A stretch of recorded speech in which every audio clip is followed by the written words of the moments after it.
Hello, my name is Phil Partington. I'm an Employer Solutions Partner in RSM's London team, and I'm going to be talking to you about some international employment issues that you can look out for as part of the payroll function or as other parts of the businesses, and some of the common risks that you might be able to flag when you come across international employees.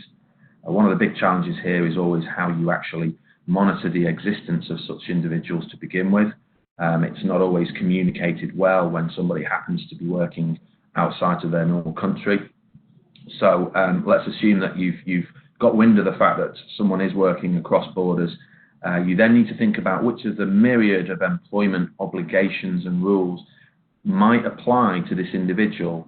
And so what we're going to do today is we're going to look at some common risks, some areas of employment tax and employment law that you might come across on a day-to-day basis. And we're going to think about how an international employee might give you new challenges in those areas. The areas that I'm going to consider today cover a whole range of topics, many of which we've covered on a sort of UK basis in previous webinars that you may have heard. Hopefully you'll see some of your own favourite topics in this list, and I'll run through them in a second. What I would say before we jump into them is that guidance in a lot of these areas is pretty thin on the ground when it comes to the application to international individuals. So it's difficult sometimes to get a real steer for the extent to which certain individuals are going to be caught by these rules. So I'll do my best, but it might be a little bit of a watch this space in some areas. In particular, what I'm going to touch on today, employment status is a big hot topic at present, PAYE settlement agreements, HMRC compliance reviews or PAYE audits, national minimum wage, gender and ethnicity pay reporting, and pension auto-enrolment. So starting with employment status, the reason it's on everyone's agenda at present is that the onus is shifting very much onto the end user of an individual worker's services to assess whether this individual is an employee and should be treated as such, or whether they are self-employed. So when it comes to international individuals, one of the situations I come across most commonly is a business that's expanding overseas into new territories. Often they've identified somebody in that new location who they think can do a job for them, maybe testing the market, trying to sell to new clients. But they're really not sure what obligations might exist if they take on a full-time employee in the new country. And their instinct is often to say, well, let's not do that. Let's not take on an employee at all. Let's just make this a self-employed contractor kind of arrangement, and hopefully that'll make it easier. And although that's tempting, you do potentially put yourself in a difficult position because each country will have its own rules and its own definitions of what constitutes an employee and what constitutes a self-employed individual. And you can't necessarily shortcut those regulations just because it suits you to do so. So really what I would recommend is that you look at it properly. If necessary, talk to an advisor who understands that country and really find out what your risks are, what is your exposure. And I often find that actually if you do decide to treat someone as an employee in this new territory, that's not a barrier to proceeding. You know, there's nothing in there that you can't deal with. There might be a small cost and a certain amount of administration, but it's not usually a deal breaker. Far better to go into that with your eyes open, having thought about all the alternatives and all the consequences, than just keeping your fingers crossed and saying, yeah, it probably looks like self-employed. And don't forget that if this arrangement goes well, in a year, 2 years' time, this person's still working for you, it's going to probably look very much less like self-employment than it might have done on day one. Looking now at a couple of specific situations you might encounter, I want to think about a UK company who engages somebody overseas. First scenario, let's say this individual is not resident in the UK for tax purposes.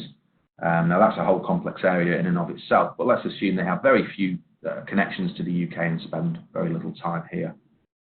And let's also assume that they don't spend any time working in the UK, so no UK duties whatsoever.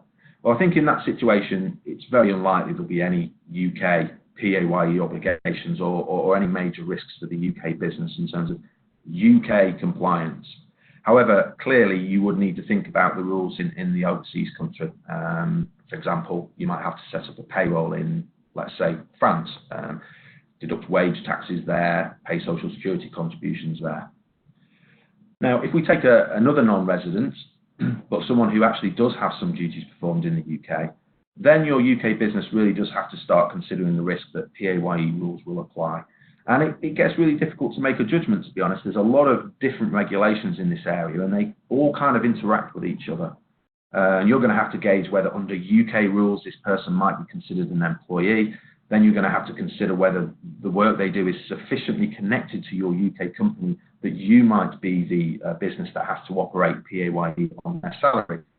And of course, these days, the fact that there might be a personal service company between you and this individual doesn't necessarily protect you from your obligations as an employer.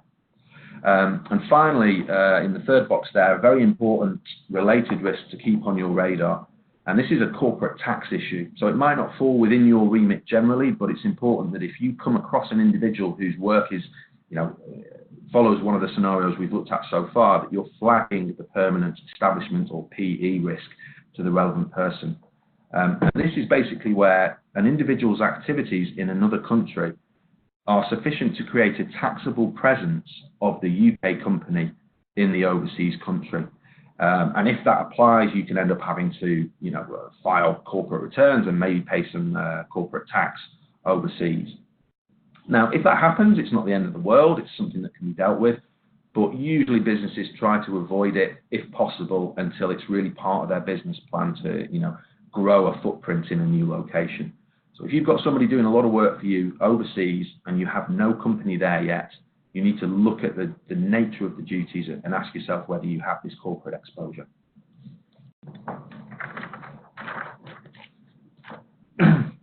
Now, I'll just say a few words on the reverse situation where you might have an individual connected to one of your overseas group companies who's spending time working in the UK. Now, if the work that they're doing is really for the benefit of the overseas entity, the first question you have is, does that foreign company have sufficient presence in the UK that they would be required to operate PAYE? And often that won't be the case. However, even if there's no PAYE or employer obligation on you, the UK group company, that doesn't mean the individual won't have tax to pay. So they may need to register with HMRC for self-assessment, and they might need to file a tax return to take care of their own taxes. But it doesn't mean there's no obligation at all. It just means that you as an employer might be able to avoid some of your admin. Now, in some cases, if what the individual does when they're in the UK actually is for the benefit of the UK company, and if you have some level of control over the individual's actions, you may be deemed to be a host employer for PAYE purposes. And that means that HMRC could expect you, the UK company, to report earnings in real time, to deduct and pay over PAYE and national insurance contributions if applicable. So you really do have to understand what this person is doing in the UK, who they're doing it for, and make sure that you've covered all your risks. And of course, let's not forget the PE, permanent establishment issue, in reverse. Does this person's UK duties create a UK taxable corporate presence for the foreign company? So moving on to the next subject matter, PAYE settlement agreements. So just to remind those of you who don't deal with these on a daily basis, this is where the company decides to pick up the tax and social security liability on certain taxable expenses and benefits, which you don't want your employees to suffer themselves. Now, it's only for benefits that are either irregular, minor, or impracticable to measure. And if you want to take advantage of this, you have to enter into an agreement with HMRC, which you do by 6th of July following the end of the tax year. And you then submit your calculations to HMRC by the end of July, and you pay over the tax and the national insurance contributions sometime in October. When it comes to international employees, there are a number of benefits that we often see that might potentially be able to go into your PAYE settlement agreement or PSA. But really, if you want them to be included, you're going to have to make the case yourself. So when you submit your contract for HMRC's approval, you're going to have to pick one of those three justifications, minor, irregular, or impracticable to measure, and you're going to have to make the strongest case you can. So the first one I want to talk about is accommodation expenses. Very common to see those paid for in the case of somebody who's sent overseas to work. And what I would say here is if you just have the odd individual traveling on business, it might be irregular enough that you'd be able to get this within your PSA. However, if you have a large population of individuals, say 50 or 100 people who regularly are sent on assignment overseas, this probably won't satisfy the irregular definition anymore. So it can depend, this one. Another area we see quite regularly is relocation expenses. Now, some of you may be aware there is an exemption out there for certain qualifying relocation expenses when one of your employees has to move for work. But if the total amount that you pay or reimburse exceeds $8,000, that element will probably be taxable. Again, you probably don't want your employee to pick up the tax liability on that, so that's something which you can get into your PSA, provided it's not too regular. Spouses occasionally accompanying employees on business trips is always a complicated area. It does happen, and then the debate is the extent to which the spouse may be supporting or assisting your employee in carrying out their duties. If that's not the case, this is going to be a benefit in kind. Again, it's not uncommon to see those slipped into a PSA.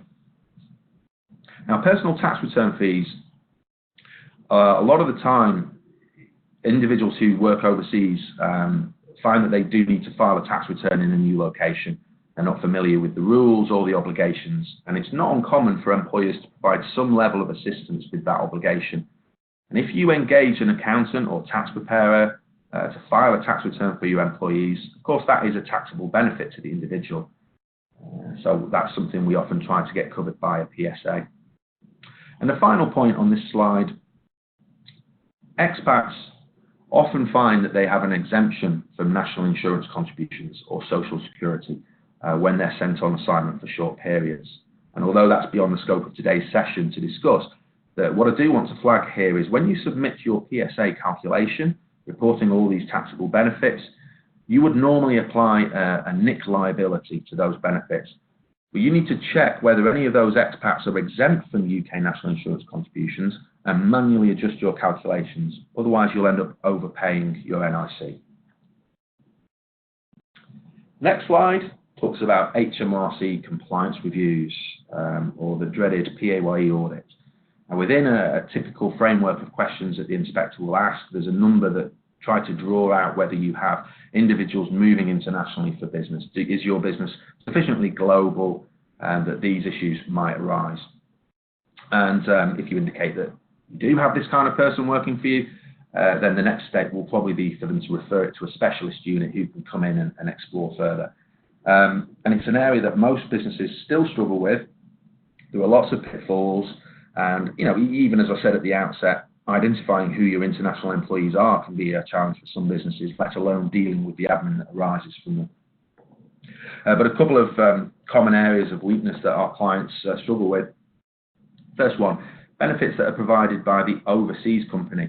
No one might think to let you know that this person still has medical insurance paid for by their original home country employer. So you need to make sure you're asking around and you've got details of every benefit that's being provided, so that you can report that accordingly.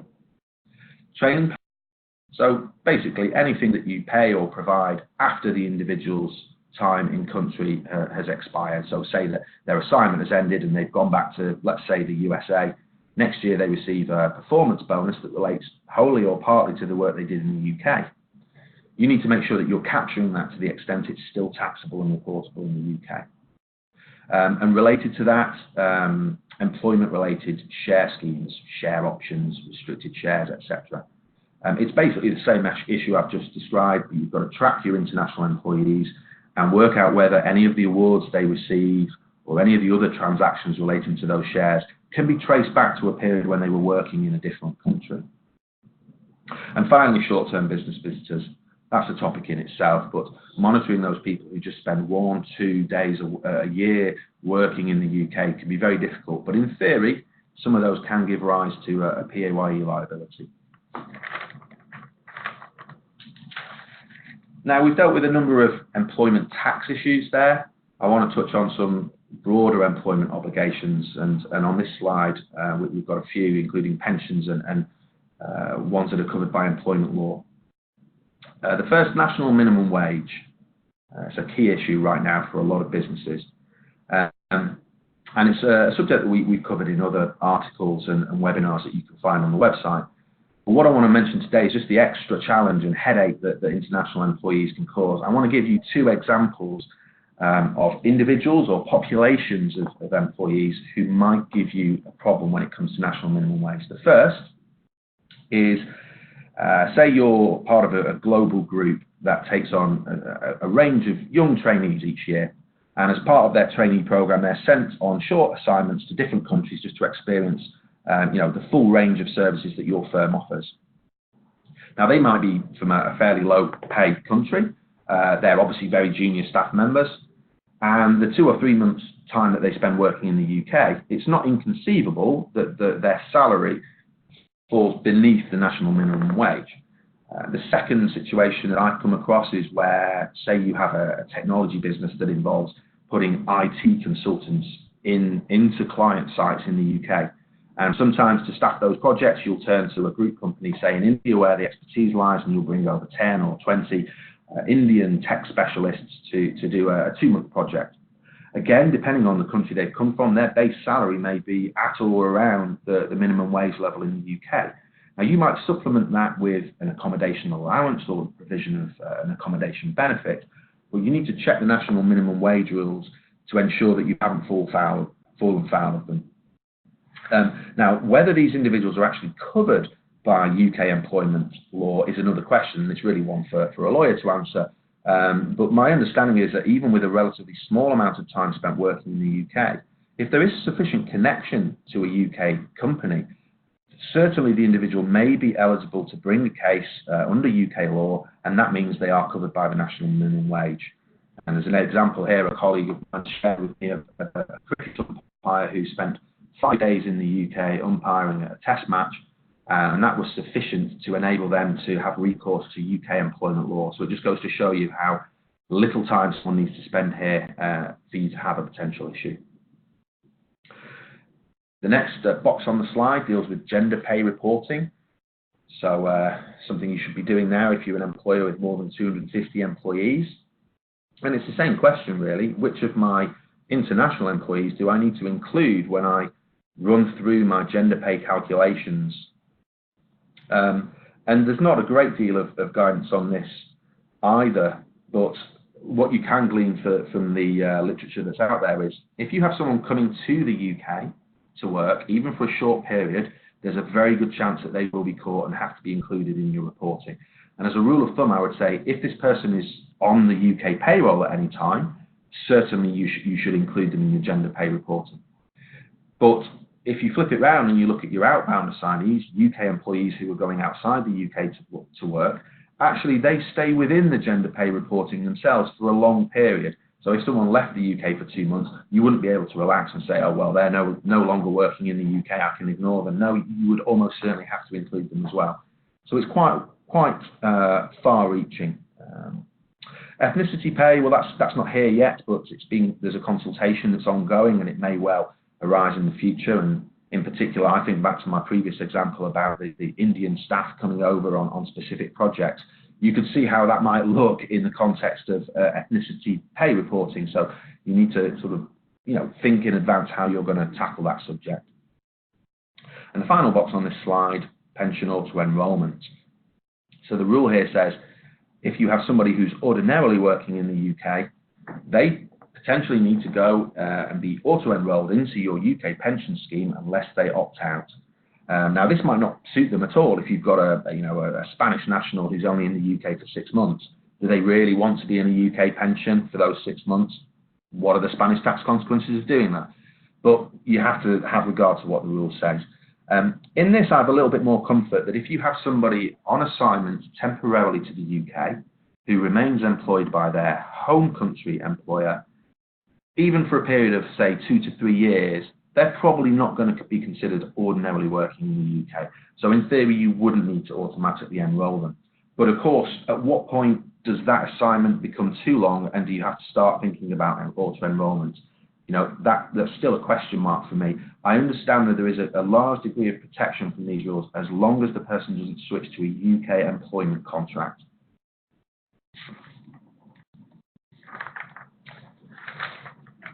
Okay, moving on now to flexible working practices.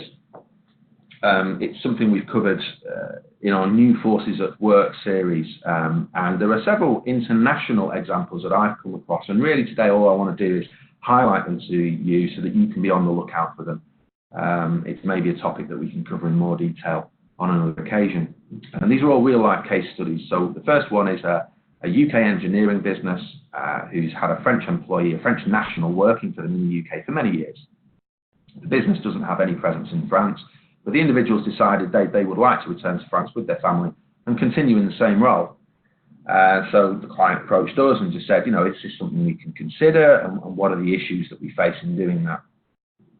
The first thing we looked at was, does the individual still need to be on the UK payroll? Now, from case to case, the answer will be different, so I can only tell you what we finally concluded in this situation.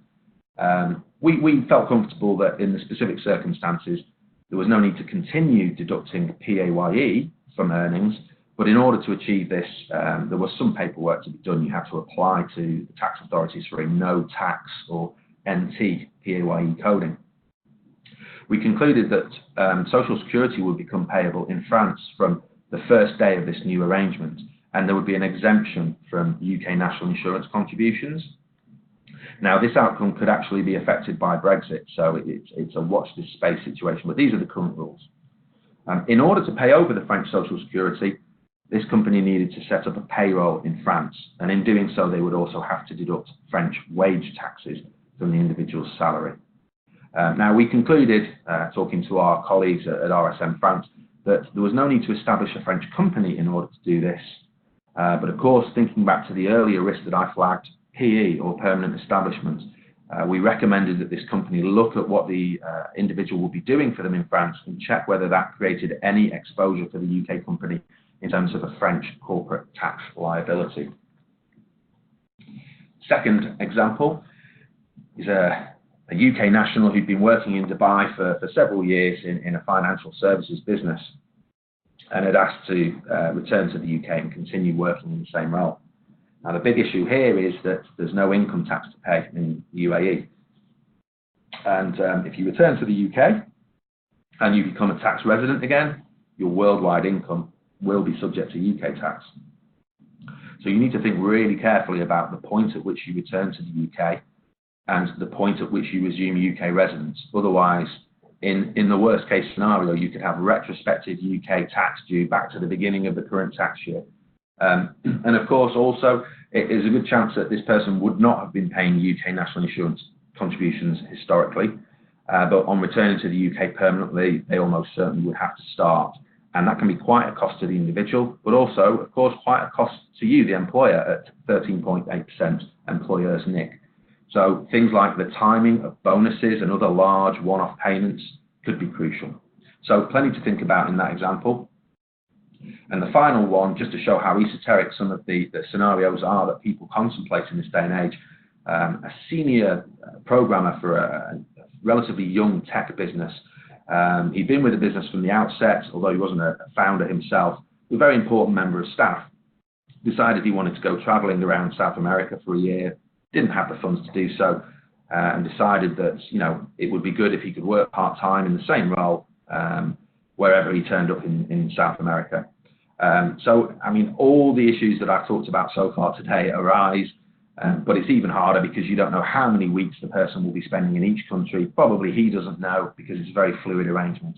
In actual fact, it would be supremely difficult to do a piece of work which would give you all the answers you need. But you've got to start somewhere, be pragmatic, look at where the biggest risks exist, and go into it with your eyes open. Hopefully, though, this isn't a question of saying no to these flexible working requests. This is about making sure that on your list of things to look at, you're thinking about employment taxes, payroll, employment law, and related issues as part of the thought process. And finally, I just want to highlight a couple of expatriate tax hot topics.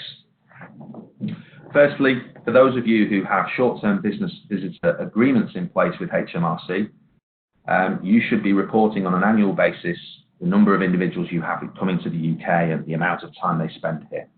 The deadline for reporting that is usually the 31st of May, However, for the 2018-19 tax year, recently ended, HMRC's indicated that they're going to treat that as a soft deadline. So if you have missed that for some reason, you can still submit your reports and there'll be no penalties. But I would recommend you don't leave it too late to do so, otherwise there's a risk that you'll alert their attention to your non-compliance and potentially invite more serious action. And now just a useful pointer towards some very helpful information that's out there.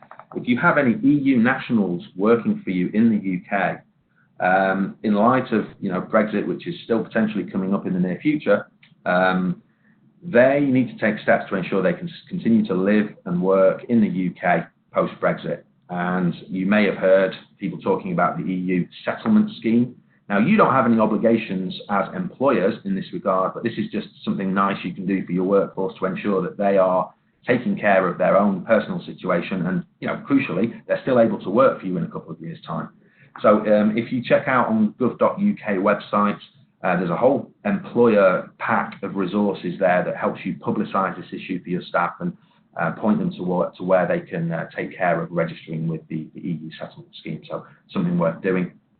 And finally, a reminder on termination payments. The rules changed on that last April 2018, but that still makes them relatively fresh. And if you are undergoing a series of terminations in future, don't forget that the rules for foreign individuals have changed.